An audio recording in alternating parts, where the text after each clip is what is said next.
We are packing up cars, headed for the field.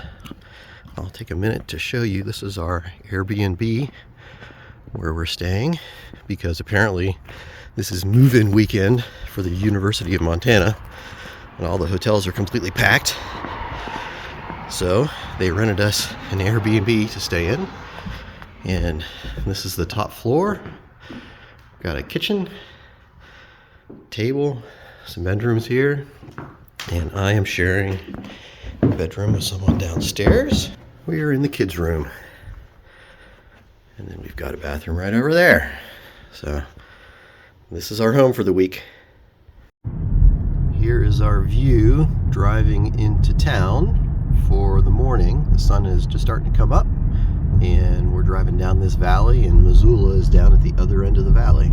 We are rolling up on the University of Montana building where we have the lab with our aircraft hanging out, and now the challenge is going to be finding a parking space. We just got to the park where we're going to be doing all of our flying, and this is the crew, I guess, for the weather balloons. That mountain there is our backdrop for the day, and that's looking down to the southeast. So I'm guessing that the sun is going to come up over that mountain in a little while. So we just talked to Scott. He is the guy that works at the golf courses right here. He's going to let us in the gate tomorrow morning so that we don't have to hand carry these generators over here. Doing his pre-flight inspection of our Alta X aircraft. He has to check out all the props, all the motors, all of the booms, make sure that everything is still safe and hasn't suffered any damage during travel. Back here we have Jake. He is our ground control station operator. He is working on pre-programming the flight plan for our mission. One run apiece. And by him is Dustin in the blue shirt, and he is our range safety officer for the day. He is going to be briefing everybody and making sure that everything goes safely and according to plan. These guys just inflated that weather balloon. So over here we have Jonathan with the University of Montana. He is flying that Skydio aircraft up there, getting video of what is happening. So if you see, he's holding the radio sonde, which is the same one that we put on our aircraft. 3, 2, 1. There goes. All right. Oh, yeah. All right, good work. We have the sun just cresting the top of the mountain in front of us right now. Goal is transitioning NASA technologies into operations for practitioners in wildland fire, all through the fire life cycle: pre-fire, active fire, post-fire, and air quality. We have radio sondes that we fly. Balloons, we try and send them up at about 5 meters a second, so we get consistent data rates and consistent data points. Today we're going to be using it to set a baseline to compare the drone against. Our safety briefing is done, and everyone is getting set up to do flight operations for the day. So we have, on this side, we've got all of our drone stuff, and then this right here is where they launch the weather balloons from, and over here is where they've got data receiving and data processing.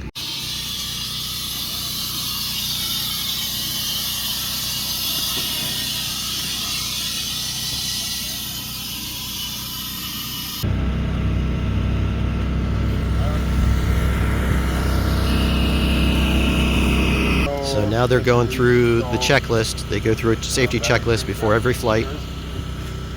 Ground control station operator usually calls out the checks, and the pilot in command makes sure that everything gets done, because he is responsible for the safety of the aircraft during the flight.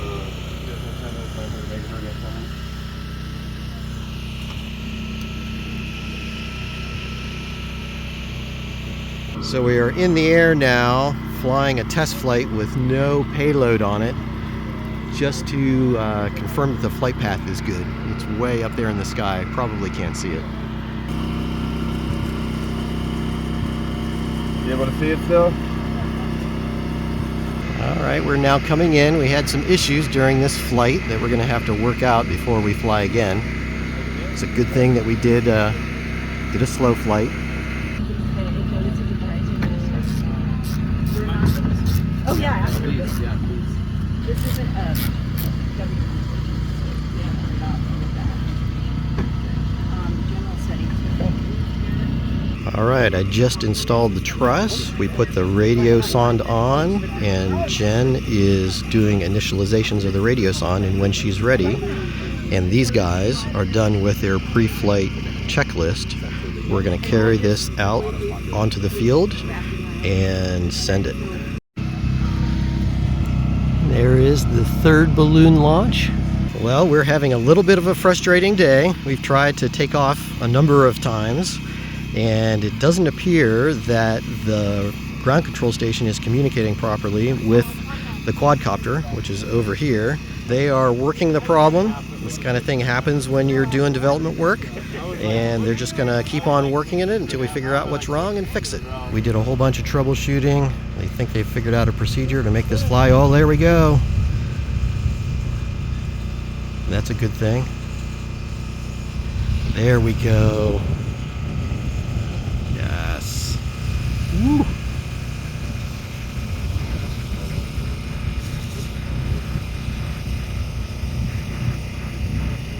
After that flight, everyone's excited, and now that we can fly, we're going to try to collect some real data. So we brought the quadcopter back and set it up so that Jen can initialize the radio sonde, and then we will take it straight out and send it up again. All right, here we go. This is a real flight.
Now that we're back on the ground and we've had a successful data flight, we are packing everything up and we will be ready to go for tomorrow. So we're sitting here turning out of the the park to go back to the university, and we're seeing what is a common sight in this town, which is deer just walking around, hanging out. See if we can make it across the road. Yep, there we go. What steps did you go through to figure out the process that actually worked in the end? We just changed a bunch of parameters. Did you, so you're just changing stuff kind of at random at first? Disabling features and enabling other features and seeing what features worked and what didn't. Right. But you eventually honed in on exactly what the problem was. And what we learned was the same parameters that work on the 8 have different effects on the X. Yeah. Where, you know, one, like the thing that got it in the end was the disable feature on RC. Right. That works on the 8's firmware. Yes. Does not disable RC on the X. Ah. So the transmitter had to be cycled on. Right. And then cycled off to check the To make the box to let it arm. Okay. So we did have the parameters all set like that to begin with. We just didn't know the RC transmitter trick Yeah. Okay. came Because from. it's not a feature we contend with on the 8. Then the other issue was the RC receiver. And we still don't know what the deal is with that. finicky. Yeah, I think it's more on the transmitter side, the hand Right. controller. Okay. So we'll have to investigate that further when we get back. Yes. Okay. And I think by investigate, we're just going to throw that one away. Throw it through Invest- against a wall. It'll get put on the shelf.